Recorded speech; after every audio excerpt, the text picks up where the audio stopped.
I stand firmly in the fact that I'm one of the best to ever do this. For the culture, for my coast, and for my city. This is the Best Rapper in LA podcast. And I'm your host, Murs. What up, though? Welcome back. If we split this into 2 episodes like I think we will, we're going to finally get to the music.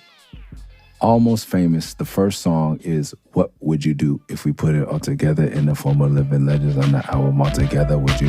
What would you do if we put it all together in the form of Living Legends on the album All Together? Would you buy it? Would you try it? Would you raise your hands high? Would you recommend performing for something that's so enormous? Why body is right about now? Lucky wrote the hook. I wrote the first verse. And then we came into a voice. And I don't know where. I think the voice came from my brother, who was a big guy. And he would always come into the room and go, "Say, brother." And it would get a reaction because he's so big and he doesn't sound like that normally. He's an intimidating figure, a very large man. And so he would do that. So I don't know why we would talk to each other like that. So I did that at the beginning of the verse. I don't know why I used the N-word. Probably not the best thing to start off an album that you're selling to mostly white people. You see, Murs, he tied it in all these niggas. That's why he got the longest part. He be serving all these motherfuckers. This the hardest nigga I know. When I was locked up, he was the hardest nigga in the Only a buck 45 and I talk a lot of shit. Oh, you still don't think I'm tight? Ask your girl, she got my shit and she bumping number 6 like nobody's business. I got these fools confused like, man, what is this? I seen him at the open mic with the backpackers next day on the block in some creased up khakis. See, that's mercability, supreme versatility. One verse till you don't watch it burst unwillingly. So you should think twice before ice grilling me in the back of the club like you. In my defense, this was also when the shift was beginning. Believe it or not, Living Legends shows used to be predominantly black crowd. Imagine that. And there's many reasons I think the fracture started, but yeah, Mystic Journeyman shows were definitely more black. And I think as we added more white members, it attracted more white people and black. When I'm done, which is soon, and through these podcasts and all the therapy and everything, I hope to search and find why. I've said multiple times that I think a crew of black and white and an Asian kid, a Japanese kid rapping on stage is good in theory if you live in California in the Bay. But there weren't many groups on a major label or on any label that were looking like Anticon was an all-white crew. Hieroglyphics was an all-black crew. Wu-Tang was an all-black crew. So us doing this was definitely new. And it was just so normal for us. Like, we were California kids. We were, especially in the Bay, but in LA too. Like, I went to school with all kinds of kids. And Sons of Nishak, the first crew I mentioned, there was a Filipino girl. I don't want to get fucked up for saying the wrong thing. A Jewish man, a white, I don't know what Eli's mixed with kid. And Scarab is Panamanian Guyanese. He's not Black American. And me, the Black American, it was like, there was never a thought in my mind that this would be weird. And I don't think there's a thought in people's mind. It's just something that you don't gravitate towards because it's something you've never seen. It's a spectacle. And our live performance, back to the song, What Would You Do, is amazing. We're all on stage. The energy is amazing. So maybe I'm going to just step way out there and say, the Living Legends performance is indicative of what America would look like if we all just fucking worked together and had fun and wanted to uplift each other. Because that's what a Living Legends show is. And I've said before, I gotta stop saying that too.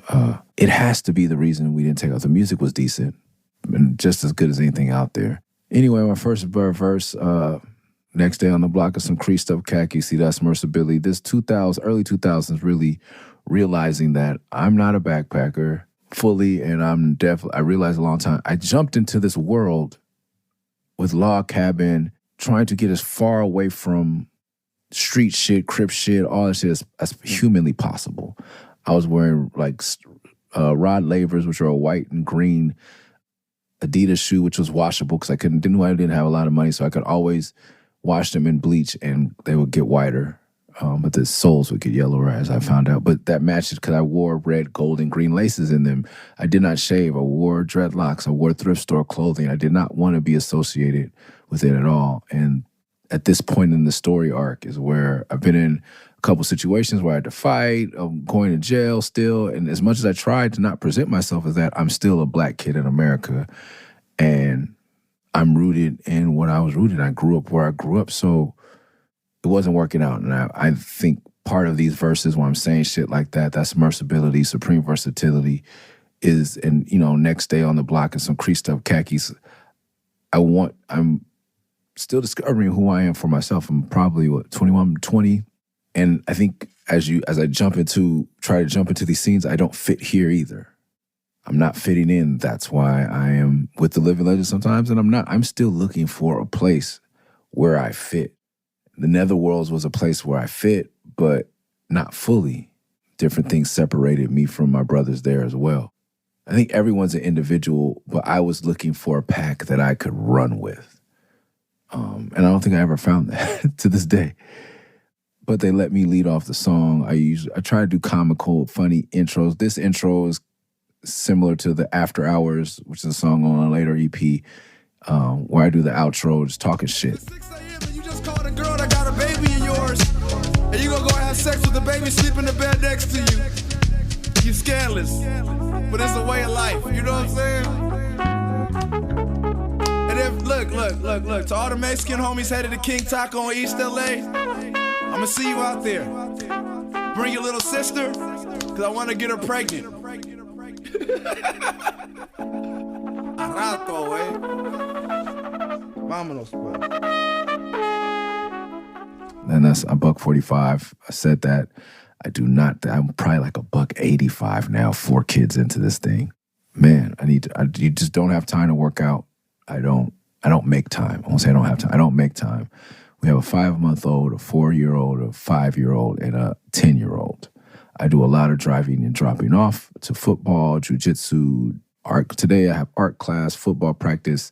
I have to go to Big Five and buy mouthpieces for the little ones and get them.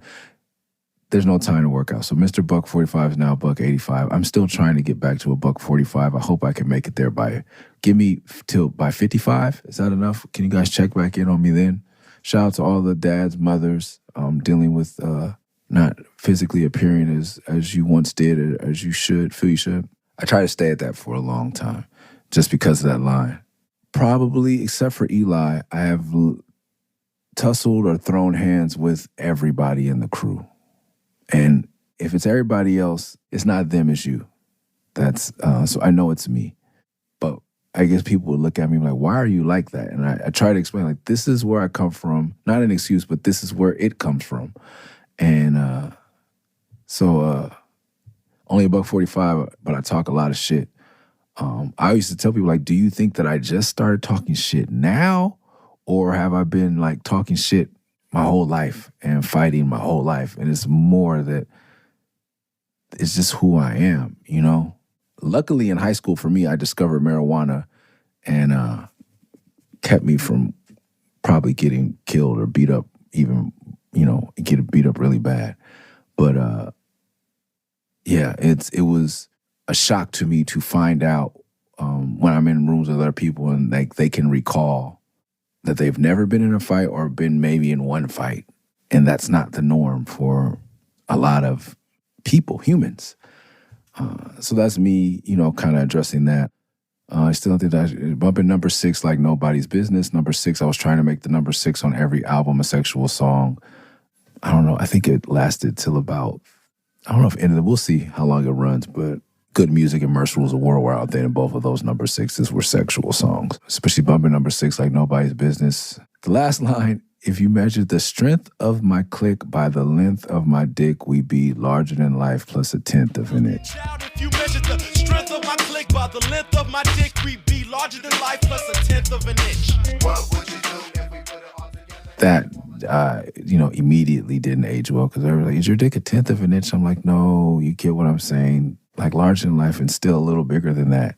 That's how big my dick is, blah, blah, never mind. I tried. I should have stuck to gardening metaphors with the lawns. I should have come up with a new lawn metaphor. CDs ringing up loud. The rhyme scheme was there. I was on the snare. I was in the pocket. I had the confidence because now I think I had probably gone to do Netherworlds. I was arriving as a rapper. I had a tight verse. I don't believe Sunspot is on the song. Everybody else has a verse. Picasso's not on the song. Arata's not on the song. It's very rare. I don't know if a song exists with Arata and everybody, but it's still very rare to have. Just like Wu-Tang and Hyro, it's very rare to have all members on one song. You think you might want that as a fan, but you don't want that. That's too much rap. It works for Protect Your Neck, and I don't know if it's ever worked again. This song was good to perform. It brought everybody out. Also, I'm a weirdo. Like, I don't care about performing. So in the Living Legends, I would always be the one to say, yeah, you can cut my song. I don't need to perform.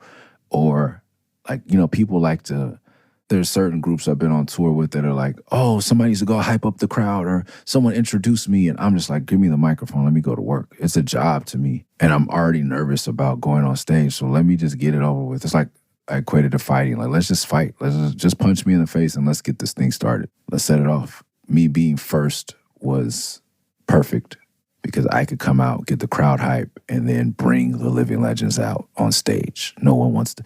A lot of rappers don't want to be the first one on stage. I never understood that. And the same thing with who gets to do what, how many songs, because imagine a group with 8 people, and as you heard, we all had large amounts of solo material. Wu-Tang went on tour, or even Hyro, they went on tour, everybody had 1 or 2 albums each. We are 8 motherfuckers like releasing music on an E40 Too Short schedule. So by the time this comes out, I have 3 EPs and 2 albums done, and everybody in the crew has that or more that they've been performing on their own. So when you try to condense it to, let's say, a 60-minute set, we're going on tour. We're headlining our first tour with this album after this. And who gets to do what song? We can't go 90 minutes. No one knows us. We're still... Also, I didn't mention in the last episode, Napster came on the scene. LimeWire came on the scene. These are the first streaming platforms. Don't let anyone tell you about piracy or anything. These are the first streaming platforms, so to speak. I would almost rather they still exist than you insult me by paying me 0.002 cents a fucking stream. I'm pretty sure everyone else used to tell people, steal our music because we're not going to be on the shelves. We're not in the magazines. We're not on the radio. If you hear what you hear tonight, put my fucking name in LimeWire and Napster and get familiar and come check me next time. Buy a t-shirt or then buy a CD. But please. So no one knew us, but we're going on tour and some people we had fans. So we had a tough decision putting together a set. Now we have a group album. There's group songs that need to be done. And then all 8 members have to have at least one song. So if we say that's 8 times 3, we should do one that's 24 minutes. So that's, let's say we do a 75-minute set, that's a third of it gone. And we have 50 minutes left to do crew songs, and we got to do Now You Know.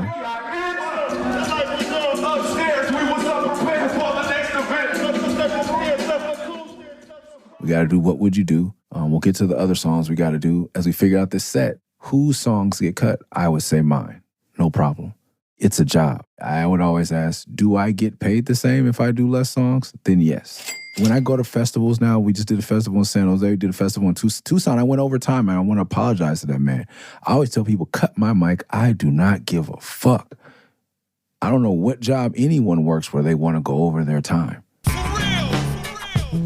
Fuck that job. Some bullshit anyway. I don't get paid for overtime. If I haven't convinced you in the amount of time allotted that I'm a good rapper, then fuck it.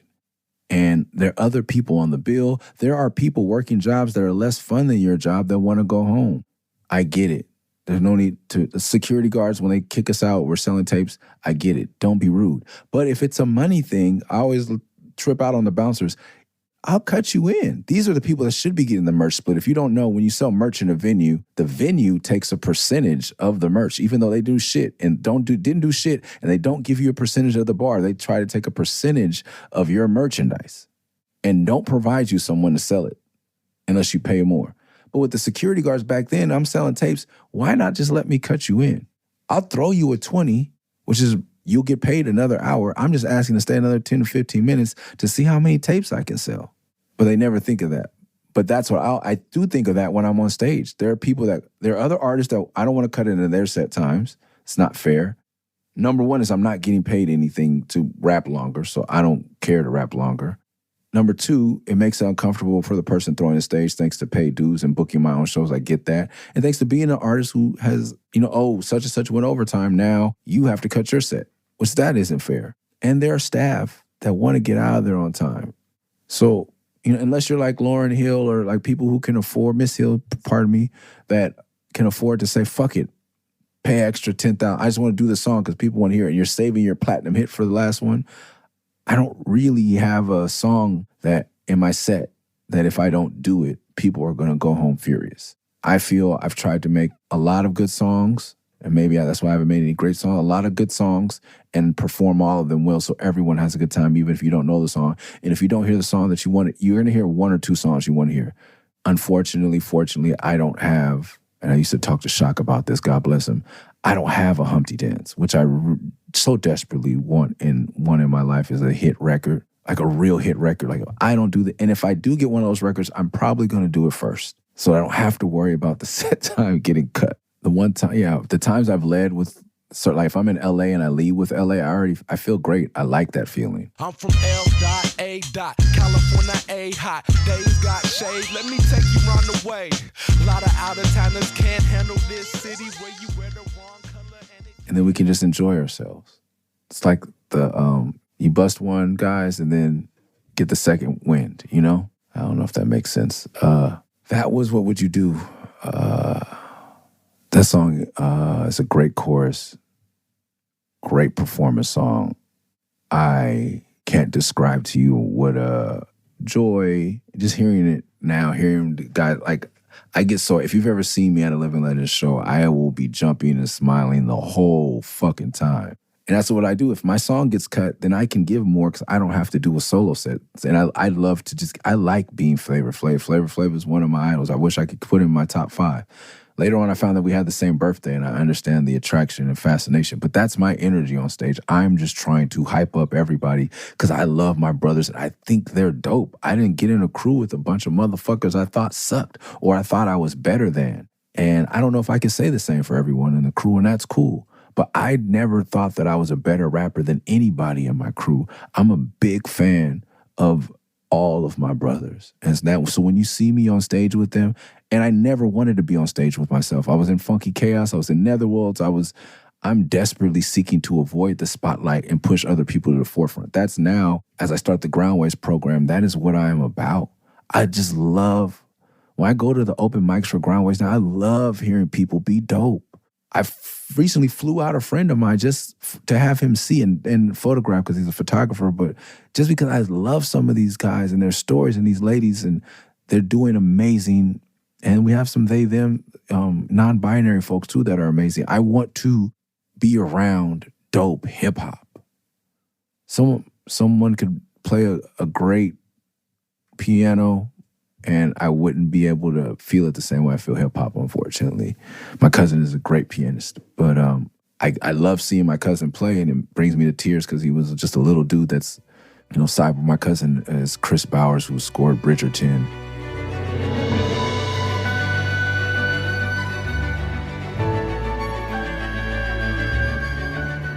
And The Green Book and Secret Invasion recently for Marvel. He's amazing.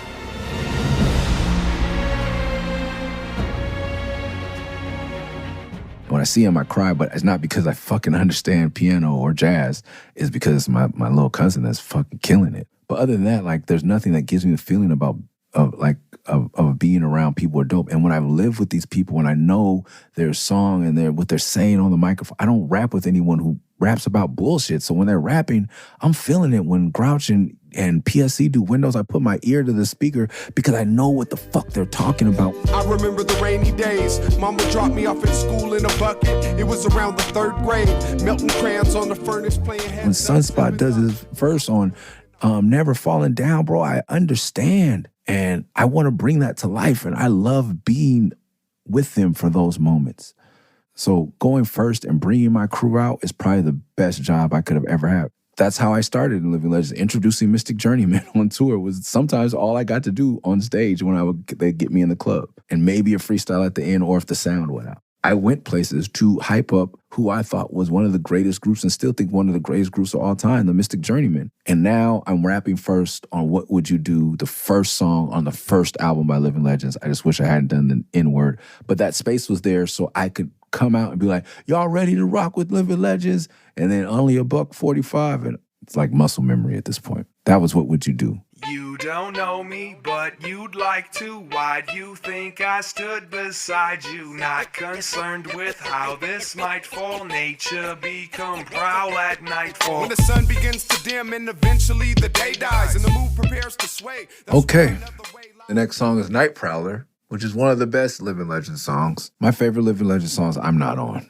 I love jumping up and down. If you ever seen, it's like the jump where you tuck your knees and it's splay out your legs. I stole it from Fred Durst. It's kinda sad, I'm the laughing stock of the neighborhood. During the Varsity Blues era, when I was like in the house with depression and things like that, I started studying, brought these James Brown DVDs, bought the Family Values Tour TV DVDs, something with the Limp Bizkit Faith video. Well, I guess it would be nice if I could touch your body. I know not everybody. Before this, my performance was an imitation of Sunspot Jones, a little PSC, and Pigeon John, all mixed together. All great live performers. Put your hands up. I'm gonna ask you a question. And he goes,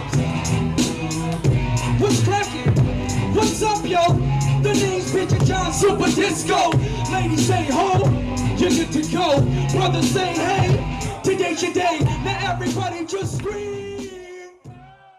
But during the kind of the punk rock or the breakdown of the 24 Hours with the G song that produced by Thes One, my vocals on the second verse were whack. And so I was like, all right, I'll just start doing a bang. Because we wanted to get back to the la, la, la, la as soon as possible because I had the crowd participation. La, la, la, la. And I would skip around in circles. And then when the beat would change up, I would start doing the headbang thing. And so much so that Picasso gave me my first gauntlet, which I learned the spike bracelet thing. And I would do this little skank across the stage and people would laugh and it was fun, entertaining. So I wanted to build on that. So I started studying other live performers and a lot of rock performers. But Fred Durst, man, I like Limp Bizkit because I like Faith. Taking a George Michael song and fucking it up. Cause I gotta have faith. I gotta have faith. Because I got to go for faith. I got to have faith, the faith, the faith. Rock, gotta have faith. Gotta have faith. Gotta have faith. Gotta have faith, baby. It's dope. I recently learned that my favorite things are whatever by John Coltrane is the same thing. Older jazz cat I was on a plane with, that's another story. But he told me many things he told me. One of them was that he didn't like John Coltrane. So the story is I'm on a Southwest flight. If you ever see me post on Instagram, Southwest is you can choose your own seating.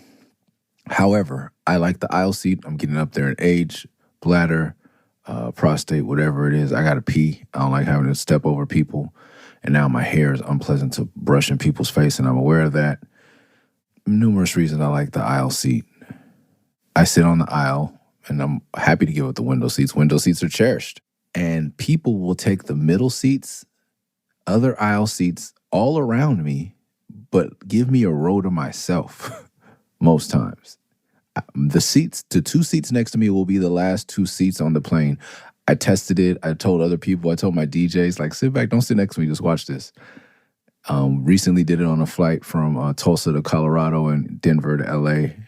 After that, still rings true. No one, they will take a middle seat next to someone they don't know before they take a window seat on the same aisle as me. So a guy, older black man, gets on, and he said, hey, Rasta, move. You know ain't nobody going to sit next to you. And I started laughing, you're right. And turns out he was a former member of the Black Liberation Army and many social movements in Southern California, workers' rights and things of that nature. And one of the stories he told me was that he was riding with a white gentleman that well, first thing he asked me was, what do you listen to? You like reggae, of course? And I was like, no, I don't listen to reggae, I do hip hop. You like jazz? I like jazz. I was like, yeah, I like jazz. I like big band. He's like, basically, I don't know if he said fuck, but he said big band is like trash. And I was like, what? What do you mean? He's like, Coltrane, Miles, blah, blah, blah, bebop. I'm like, yeah, but that's like me saying fuck LL Cool J. Like, without Duke Ellington, without Count Basie, like, there is no bebop.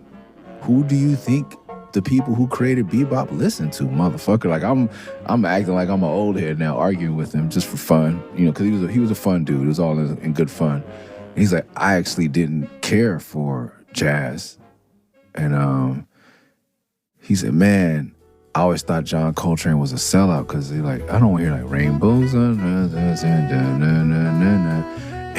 it was a white man who was like, bro, that's a diss song, supposedly. I haven't investigated this, but he was trying to shit on something white America held precious because jazz was the hip hop, and it wasn't what we think of as now old folks, cool, non-threatening music. He was saying that John took it and redid it to shit on it. Like, fuck you. I'm taking your shit and I'm jazzing it up, which jazzing it up and jazz hands and all that shit is soft and corny now, but back then, he jazzed it up and it was like, fuck y'all. We're taking this after everything you've taken from us. And he said that turned him on to jazz, and because he was a revolutionary. He was like Gil Scott-Heron, fuck the power, fuck the pigs, fuck, all that shit. One of many stories, he said, he also told me, gentlemen out there, he said, you only win 3 fights in your marriage your whole life. And I felt that. Pick them wisely. He was a financial analyst, and he was talking about how he saw the big dip coming in, was it 2008, 2010, around that area. Told his wife we should move our assets around, blah, blah, blah. And she said, no. And I said, well, why didn't you force the situation? And that's when he said, you only win 3 fights. He's like, 1, I didn't want my son to skip school. 2, I wanted us to be Muslims. He said, I'm saving the 3rd one. We've been married 30-some years, and I'm saving the 3rd one. You don't get a lot of marital advice from people that have been married a long time that aren't Instagram people, and you definitely don't get it in hip-hop. So I thought I would share that. Another random story he told me was about Black Liberation Army and how they're not talked about, and how they considered Black America to be at war with the police department or something of that nature. So they were actively going out, and not that I condone this at all, but at war, like shooting with the police, shootouts and shit. They emptied their gun into him, and then they took his revolver out and shot him as he was pleading for his life. They found 22 bullet holes in him. It was the Black Liberation Army. The killer is part of a movement that would kill 10 cops nationwide. Piagentini's gun kept as a trophy until it was dug up on a Mississippi farm 3 years later. But one guy, I think, got caught on trumped-up charges, and they escaped to Libya, and then from Libya to France because Libya tried to turn on them, and then by the time they got to France, they got another person, and then there was one person that made it to Portugal. And he was talking about how he got banned from the New York Times message board, from the comment section, for going back and forth with people. So apparently the U.S. government finally caught him in 2010, some of the 2010s. This is something that happened in the 60s, I believe. And they wanted to extradite him from Portugal. So they arrested him. And then the Portuguese government was like, fuck you. Go fuck yourself. We're not taking him. And because all of his neighbors were like, oh, he's been teaching our kids basketball. He's just been living here and chilling. So fuck y'all. And we're not extraditing him, and let him free. So I don't know the story. I don't know if he really killed anyone. If so, he should, definitely answer for that. But I just thought it was an interesting story. And the funny part was him talking about at his age, going at it with people in the comments section, and how I had to stop doing that. And I wanted to teach him, like, hey, boomer, like, don't read the comments. Just, overall, it's a part of the story. But that, I think I found that New York Times article. I did look that up because it sounded too sensational. So Usually when I talk to someone with a sensational story, I'll investigate that one, and then I'll be like, well, if they were telling the truth about that, they're probably not lying about the other little stuff. And so, yeah, I haven't used any of my 3 arguments.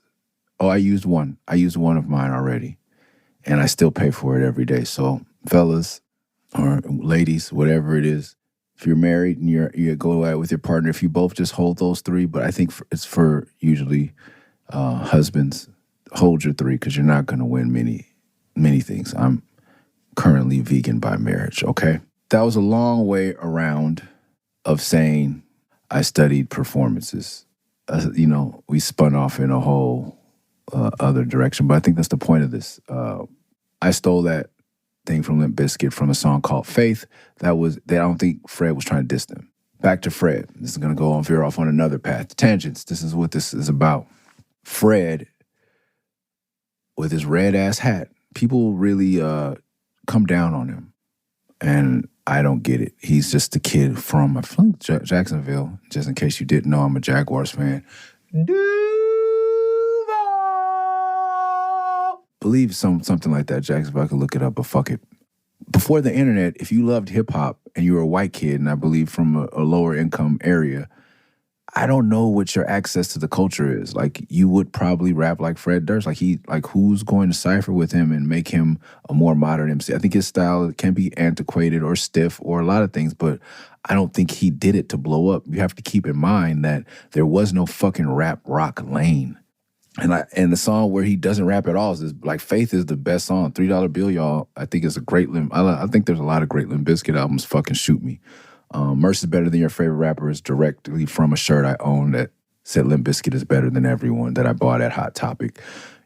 In my first apartment that I describe on this podcast in LA, when I had the Dreamcast and TV on the floor, one blue couch, no furniture, I had a Limp Bizkit, I don't even know the name of the second album, that Mirror, I think Mirror did it from CBS. I had that on my wall. You would not disrespect Limp Bizkit in my home. And this is at the height of Nookie. Because at the B-Boy Summit in Pasadena one year, it was in the basement of a church, I believe on Colorado, but I think everything, Colorado Lake, one of those streets in Pasadena, Mi Linda Cochina. Next time I drive to Pasadena, type shit. It's the way that hairnet kinda covered up her ear. Had me asking why the fuck she was even working here. But next time I get hungry, I'ma drive to Pasadena, cause I just gotta see her. Mi Linda Cochina. It's so far back that Jessica Alba was there. I shit you not. We could start giving a prize, or you could scream like Pee Wee Herman whenever I say I shit you not. I shit you not. She was there selling basically bikini lingerie, 8x10 glossy. I think she was like a model for a comic book. I want to say Aspen comic or something. She had a booth and she was there signing shit. Black Eyed Peas came through. A lot of people that people don't think are down with hip hop because they make pop music be the motherfuckers that's really down. I've never seen a lot of your favorite real hip hop acts at a B-Boy Summit or at a Red Bull BC10 or whatever battle. BC1, sorry. BC 120 is whatever I was trying to say the year. I've never seen them, but I have seen the Black Eyed Peas at multiple ones. I know they've provided stages and supplies and funded a lot of them, but they were just there at this one. I think this is before the real blow up when they were just joints and jams, Black Eyed Peas. And Fred Durst was there in a red hat. Nobody noticed him but me because I was obsessed with $3 Bill and the Faith video, and I had watched and stolen some of his moves. And just watch. He watched as long as I watched, just watching people break. It wasn't a contest. There was no Red Bull sponsorship. This had to be early 2000s, around this time of Almost Famous. And I was fucking just not in awe, but just like, I was like, yeah, fuck yeah, man. Good on you. Good on you, mate. Sorry to any British or Australian people or New Zealand, whatever that was. But yeah, good on him. And I had a lot of respect for him. And I was happy that I stole that move from him. And I would do it all the time during Night Prowler. I was also pissed that I wasn't on Night Prowler because I feel like I introduced them to Atmosphere. I was the one all those years ago that got this tape from Slug, and way back in 1998, I played it for everybody. And I was like, yeah, man. But funny enough, around that time is when I think he asked, people to go on tour, and I was the one that said, I'm going on the God Loves Ugly tour. And once again, I did not go on the road with Living Legends. I went on the road with Atmosphere. Previous to that, I did not go on the road to Living Legends. I went on tour with the Masterminds to open for them. I was always trying to break new ground, learn new things, be with new people, expand our brand. As you can see, I came back and did Almost Famous. I'm on the cover. But I am working. I thought it'd been great if we all would have built more. If we had done a Living Legends tour, we might have had to open for Atmosphere or co-headline at that point. I think we were strong in same markets, and we headline there. We switch off on the East Coast. He headlines at the Midwest. Boom. We have a tour that grows the whole scene. But when you're splitting money 8 ways, it's hard to make those decisions.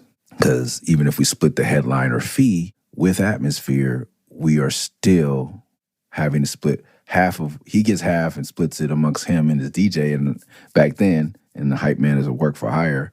DJ is work for hire for Atmosphere at that point. But for Living Legends, that's 8 ways. So if we get, back then, we get $5,000 guarantee, Sean potentially making $1,200 to $1,500 a night, we would be splitting $2,500. So that's $300 each.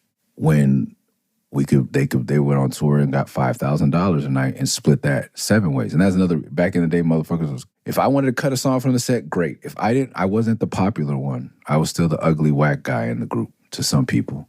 Some people still in the group felt that way, as well as outside the group. I think more so in the group, but which is okay. They didn't mind me saying, "Oh, I'm going to go on tour with Atmosphere," and I was making less money on the Atmosphere tour than I would have on some of these Living Legends dates. But I just believed in making new fans, making new friends, having new adventures. I think it paid off. Branching out.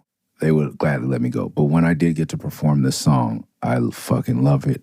Sunspots verses, he blows everybody off the song. That's hard to do because Grouch comes with it.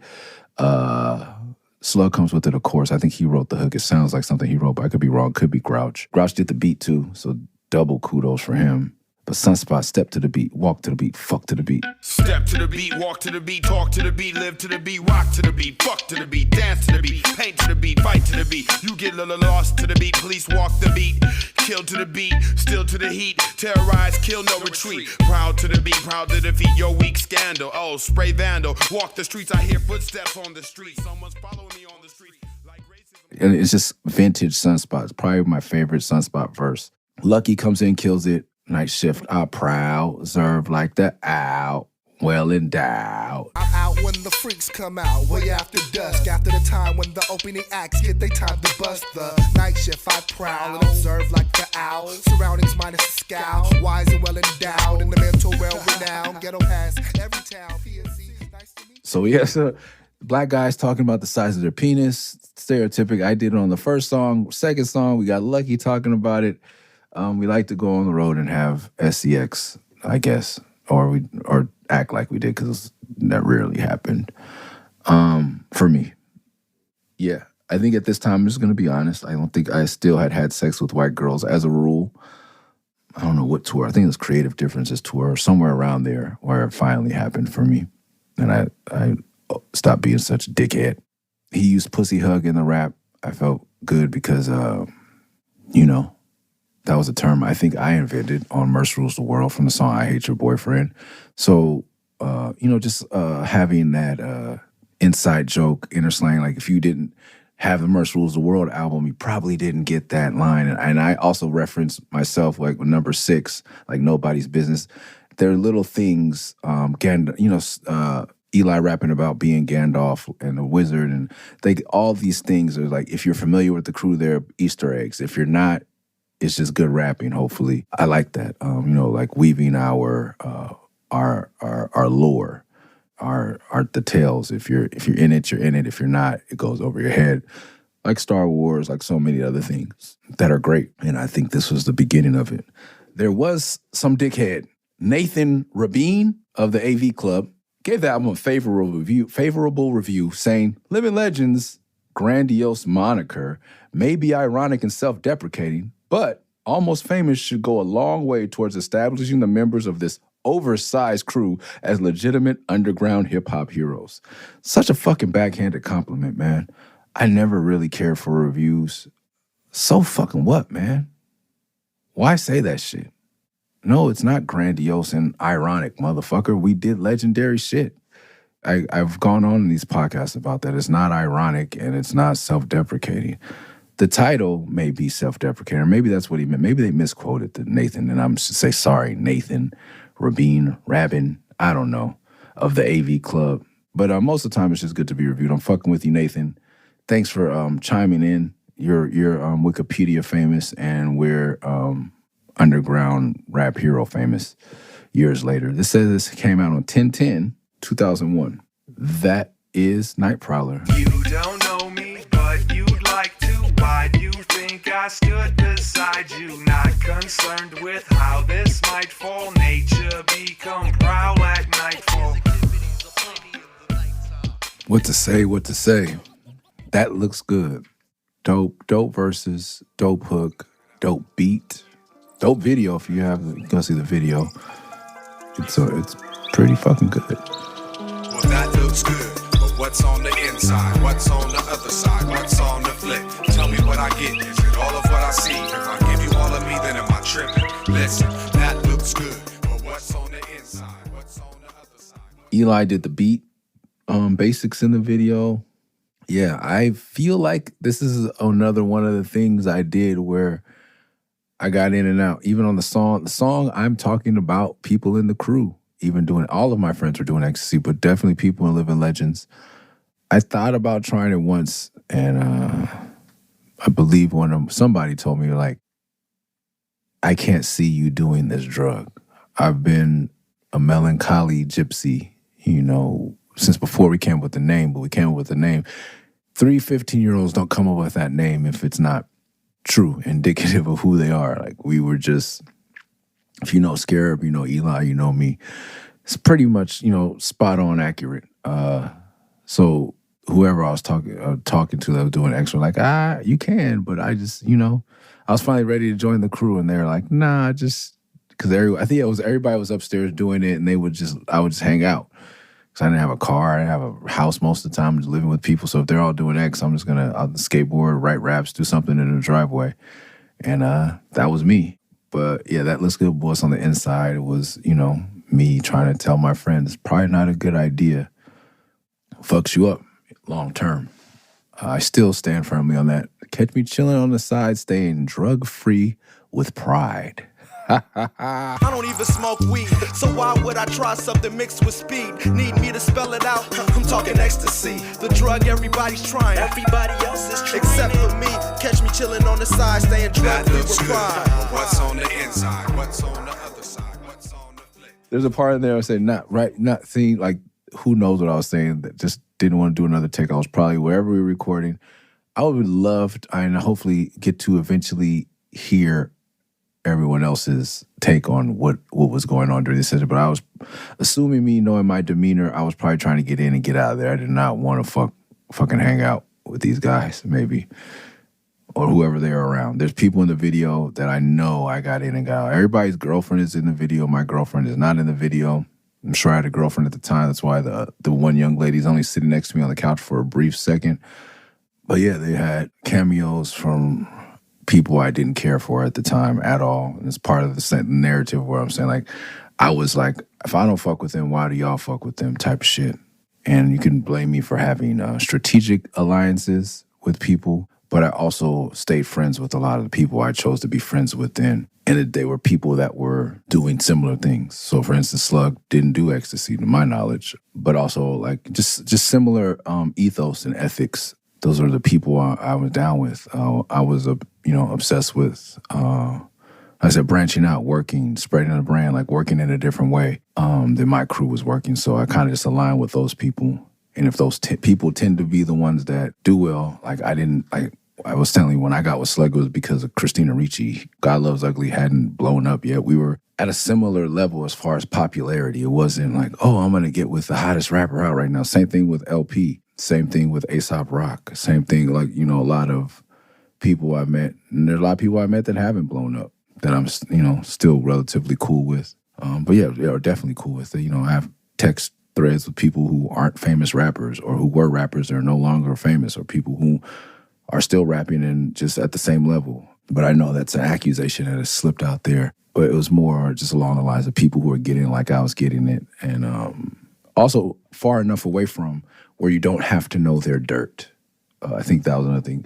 I couldn't smile at rappers, not any rappers that I'm talking about this moment or that have made cameos in that video. I don't want to be that cruel, but there are rappers out there that I look up to that are in our scene that I meet like, oh shit, you beat up your wife, you don't pay your child support, you're a drug addict, you stole money from me. Like those people I just didn't want around. But yeah, anyway, moving on. That looks good, but what's on the inside? I'm trying to say Lucky's verse. Because of Lucky's size and ability to fight and all those and many other things, his character, he called out KRS-One. Mr. BDP requested meeting of the gang, double L.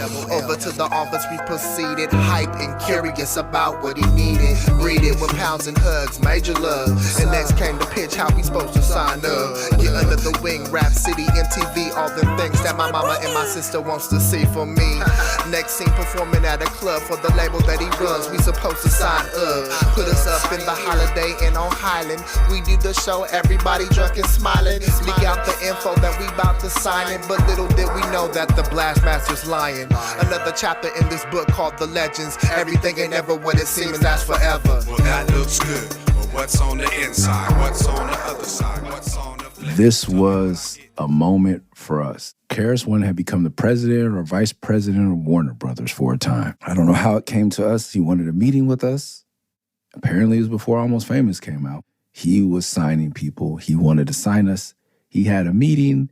Within the infamous meeting, he looks at Aesop and says, yo, you go on MTV. They're going to want to do your makeup. Are you going to let them do your makeup? Sometimes you got to take the powder, my nigga. Oh, man, we laughed about that shit for sometimes you got to take the powder, my nigga. Oh, man.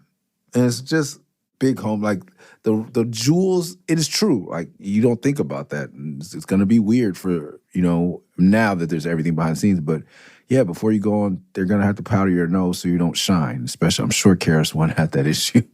But it wasn't that he was saying it, that it was untrue or that it was something that was whack. It was just how he said it and the way he said it to Aesop. And that, the duality of coke. And I think probably, I don't know if anybody was doing coke about that time, but that eventually happened. So they did take the powder both ways. Probably had to take powder on the set of this video because everybody looks clean. These are also videos, once again, shot on film, people. The Sunspot had to edit and telecine and all that other cool shit that you guys don't know anything fucking about anymore. It was expensive. There was someone pushing the dolly. As you see in the video, we had to freeze ourselves. There was no green screen that they could cut out and make us a static image. It was all, and they couldn't layer us on top of each other. It was all real thing in a warehouse or a soundstage. It cost us a lot of money. Yeah, so shout out to Sunspot for being like a real, not that you're not a real director, but before you could edit on your laptop and having to go to telecine and like, we all had to, oh no. I think, I was going to say, we all had to get together and watch the VHS. There was no way to send, or the DVD of the mix of the video or the rough, of the cut of the video. If you wanted to see the video, you couldn't email it to someone. You could burn it on a DVD and send it to their house or go pick it up. So we had to watch it. But let me finish this. So we, the powder, KRS-One gives us a speech. We all go to the beach afterwards, Santa Monica. I've never seen Sunspot, the man that taught me independent as fuck and control your destiny, is excited. I thought we'd have to like convince him. But it's KRS-One. Like, who doesn't want to get signed by fucking he is hip hop.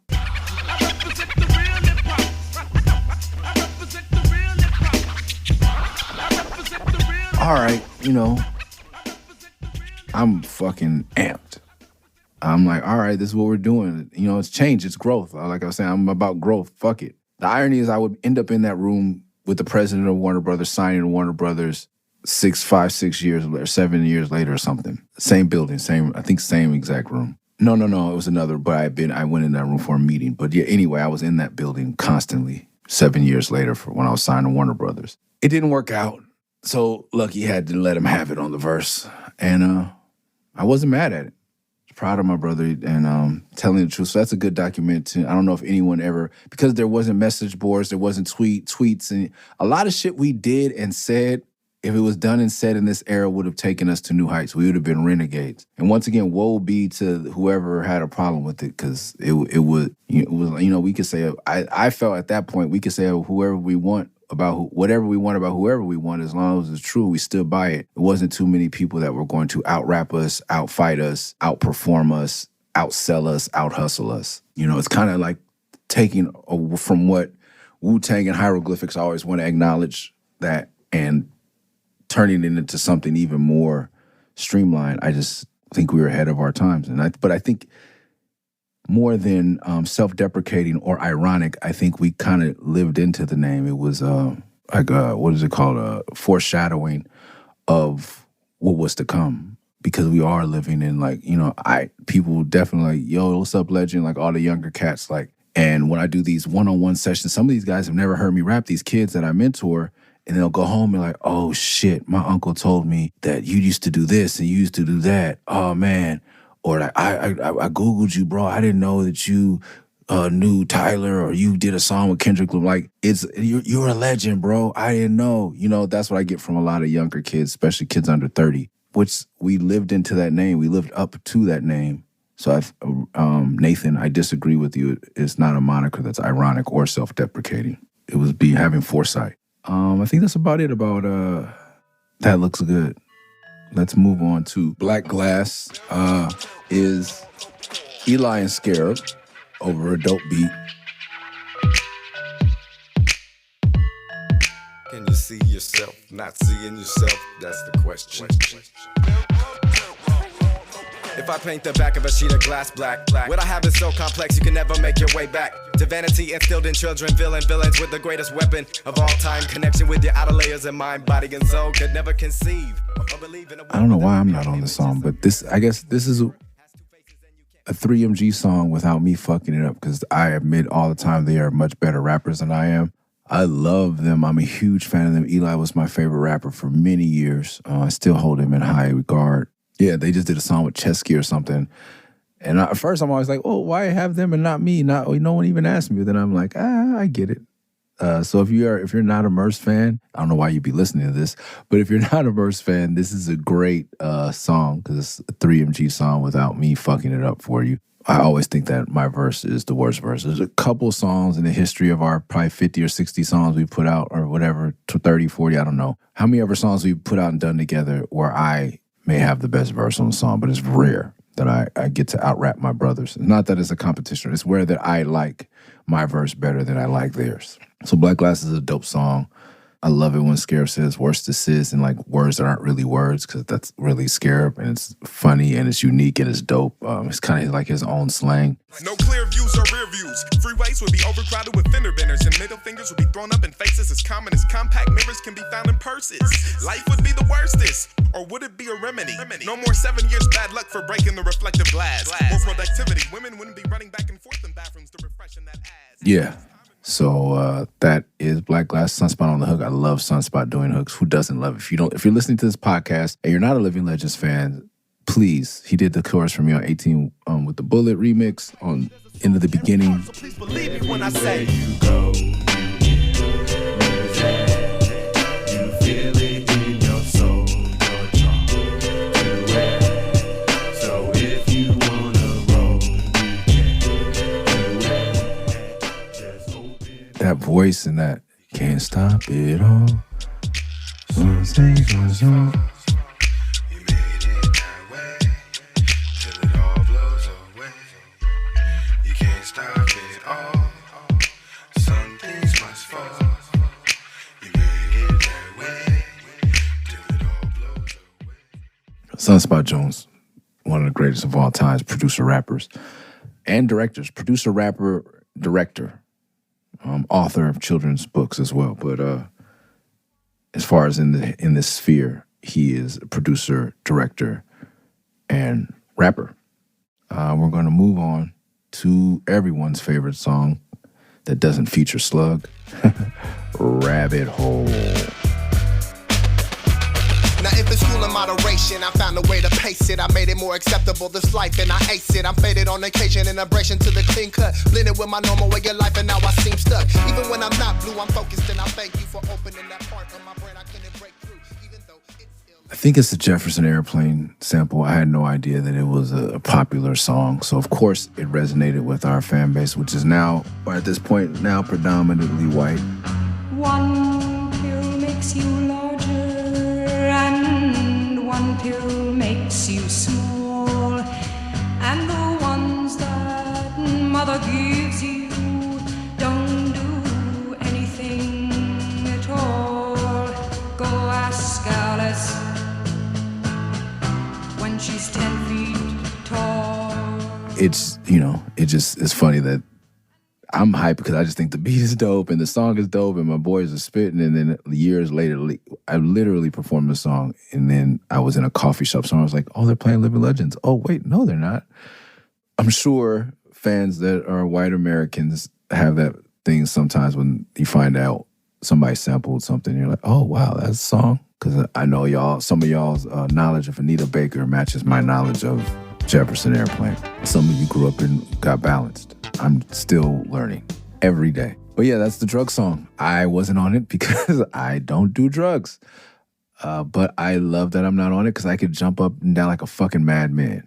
But all that jumping has to be mindful. Sometimes I get overexcited and overstep bounds. Sometimes we all do. And there are certain people in the crew who get really, hey, don't say this at this part. And just let me be at the front at this part. And so there's a lot of that, lots of ego and whatnot. That's not my thing. I have other flaws or not, I have other quirks that are hard to deal with. But yeah. So when you guys see the show, know that there have been many arguments about things none of you notice, but some people, we swear in the group that you do. Man, when you crossed in front of me and when you said this, but some of it's legit, like, because sometimes I know I will overdub and fuck people up. Sunspot, like there's a part during Lucky's verse and it's like the beat drops out as the beat builds back up. Sunspot goes, oh, and he starts jumping when the beat hits. I guess maybe he was doing drops before dubstep and EDM before the farty bass came in. Yeah. So, Sunspot is known for the whoa, and I'll join in with them because I just want to be Sunspot when I grow up anyway, as far as a performer. So then we're both going, whoa.